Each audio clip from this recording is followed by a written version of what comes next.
So welcome to this video on how to assemble figures for a publication. So here we've got some immunohistochemistry data, similar sections to the ones that we've been looking at previously.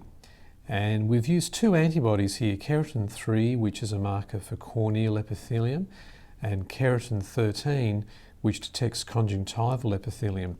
So all those figures have been individually adjusted for their size and resolution, and just simply cut and pasted into this new blank page.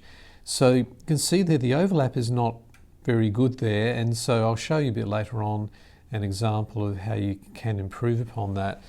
But just for now, we'll leave them as they are. We've now got 6 figures with the keratin 3 staining on the left-hand side and keratin 13 on the right.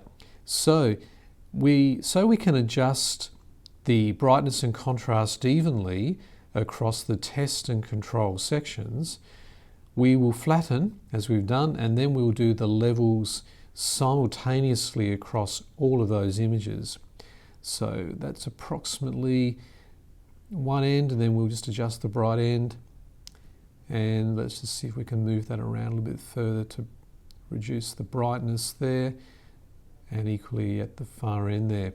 So in doing so, what we now have done is we have simultaneously adjusted those levels for both the sections that are essentially negative control and then the positive control for each of those sections. So here on the left we have staining with keratin 3. That's a negative control for keratin 3, no staining. Here we have positive control for keratin 13, which does detect conjunctiva. Here we have negative control for keratin 13 because that's cornea. And here we have the positive control for the cornea stained with keratin 3. Now the limbus is the intermediary junction between those two, and so we see a transitional zone with a little bit of more keratin 3 towards the end closest to the cornea, and then we see the mirror image here, so increasing keratin 13 towards the end closest to the conjunctiva. Okay, so once we're happy with that, we can think about how we might like to label that image.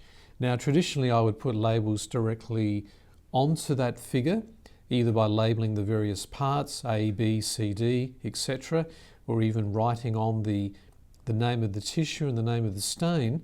But this technique that I'll show you here is what I've been doing more recently, where if you create a new blank page and cut and paste that whole figure onto it, you've now got a bit of space on the side if we just drag that over, and by using the typing tool on the left hand side here, that's the foreground colour, just make sure it's black. So by selecting that black foreground colour, anything now that we type onto that will have that same colour. So okay, the font's a little bit small. I'll just need to highlight that and go up to the top here and adjust that to something a bit bigger. And then just try and move that over. I often find it's a bit fiddly to highlight the bit that I want to move, but once I've got it working, it's pretty good. There we go, so just moving that over to center it, and then we'll type keratin 13 by putting K13, and then again just align that so it's level with the other label.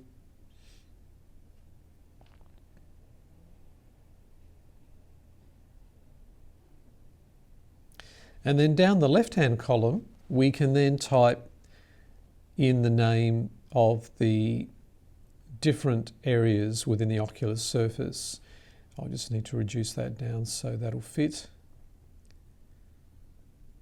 So starting with conjunctiva.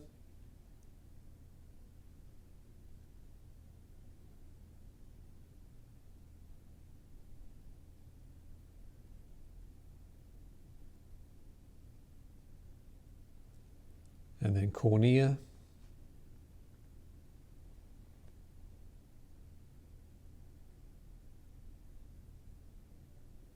And then limbus. So as we move that around, you'll see there's a useful little marker that crops up there in Photoshop, including some measurements, and that's Just a way of checking that we're making things standard across the page.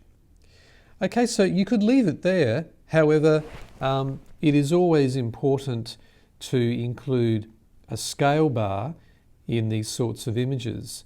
So some microscopes have a built-in scale bar, and there's a way to burn the image of that scale bar into the final figure.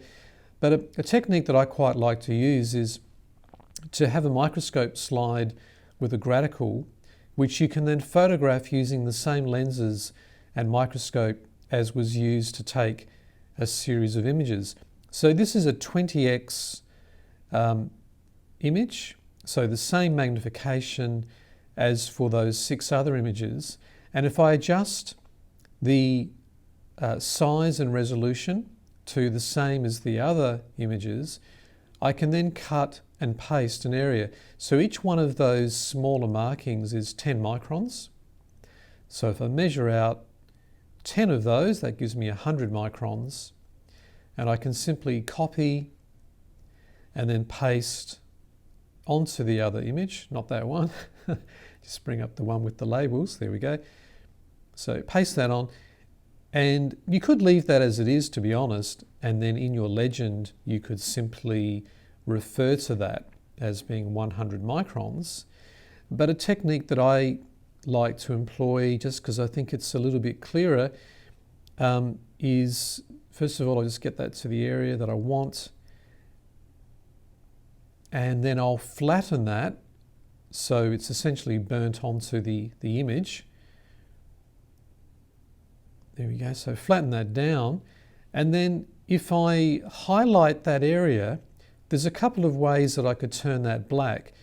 I could make the background black and then delete an area, but the other option is that if I just highlight that area, so I'm doing here, so it's highlight, being careful to keep it as close as possible to the original, and then hit delete, it then comes up with this option. Now the background color is white, so I don't want that.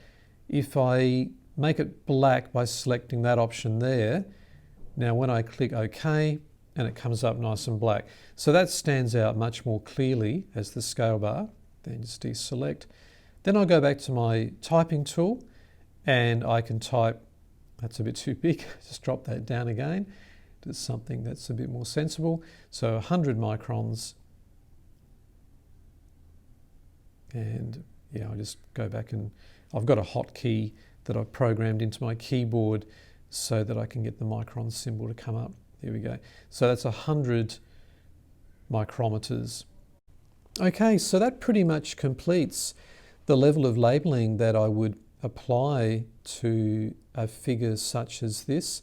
You do have the option to include a variety of other labels using the tools on the left-hand side menu there, such as arrows. Those are quite often fairly useful. But I think here what I'll do is just remove some of that excess white space by using the cropping tool. And you do that for 2 reasons. One is that the extra space there does contribute to the overall memory size of the figure, but also because you think about how that figure might be put into a paper or a poster, it's important to remove as much excess space as possible. Now finally, you'll notice that the text corresponding to the scale bar is still a separate layer, so we'll just flatten that down, and there you have it. That's pretty much the final image. Now coming back to that issue that I raised before, it is possible with some careful cropping to better align the structures that you see. So what I've done here is selected for a smaller region within each of those sections. So you see the immunohistochemistry staining at the bottom here. So these are the same 6 images as before. And I've also included the corresponding H&Es and PAS images up the top there. So it's certainly a fairly complicated figure with so many parts to it. That's probably about the maximum number of images that I would attempt to include within a single figure. But by placing the labels on the left-hand side and the labels up the top, it is certainly a lot easier for a reader to interpret the information.